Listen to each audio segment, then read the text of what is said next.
A gente tinha muita aula em laboratório, que era laboratório de experimentação mesmo, né? Que eles chamavam de laboratório de AVDs.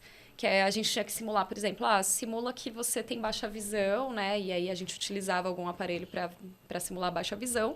E vai arrumar a casa. Aí era uma casinha, assim, montadinha, e a gente tinha que organizar essa casa, tendo baixa visão. Ou, vamos simular que você é amputado bilateral, de membro superior. Como que você vai fazer para abrir uma porta que tem maçaneta redonda?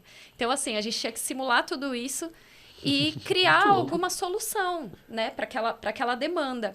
E aquilo me encantou muito, porque eu gosto muito que me estimulem a criatividade. Que falem, Natasha, ó, eu tenho um problema aqui, como que a gente vai resolver?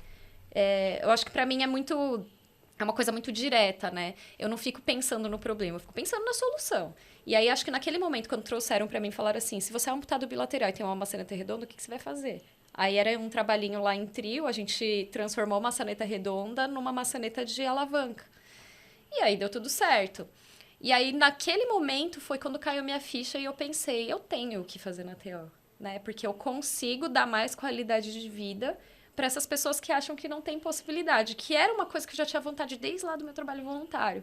Quando eu olhava para alguns idosos, né, que, por exemplo, Alzheimer, que era o que mais a gente acompanhava, né? Alzheimer, AVC e tudo mais. As incapacidades. E eu via que eu podia, com alguma coisinha do meu trabalho, trazer de volta um significado, né, de alguma atividade para a pessoa. Aquilo me fez ver que eu realmente estava no lugar certo, assim. Ela fez eu lembrar do episódio, a gente recebeu aqui o Emerson Fachin. Uhum. Ele é autor do livro que conta a história da fisioterapia no Brasil. E ele falou muito sobre o trabalho que ele tem lá na Universidade de Brasília, que o mundo não é feito para pessoas com deficiência. O mundo ele é feito para pessoas sem mobilidade reduzida nenhuma. E, cara, coisas que a gente não percebe são muito difíceis. E esse exemplo que você deu de você ser amputado bilateral de membros superiores e ter uma maçaneta redonda é uma das coisas que a gente não pensa. Sim, exatamente. A gente não pensa. E impossibilitam a pessoa de fazer algo tão simples que é sair de um cômodo e ir para outro, pô.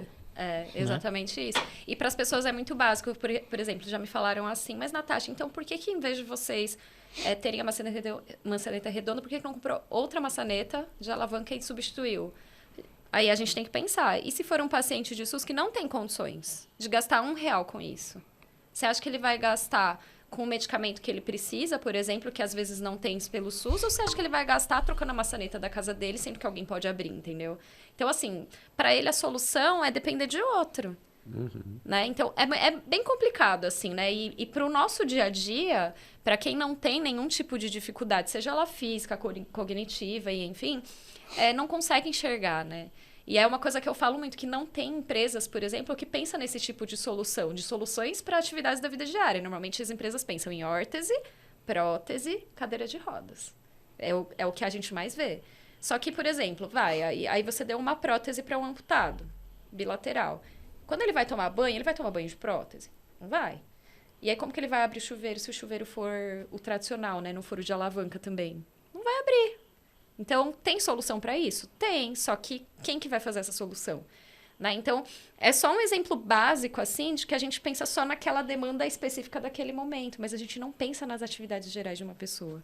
No dia a dia, no que ela está vivendo. Se tem uma calçada que não segue a norma da BNT, que, na verdade, todas as calçadas não devem seguir, né?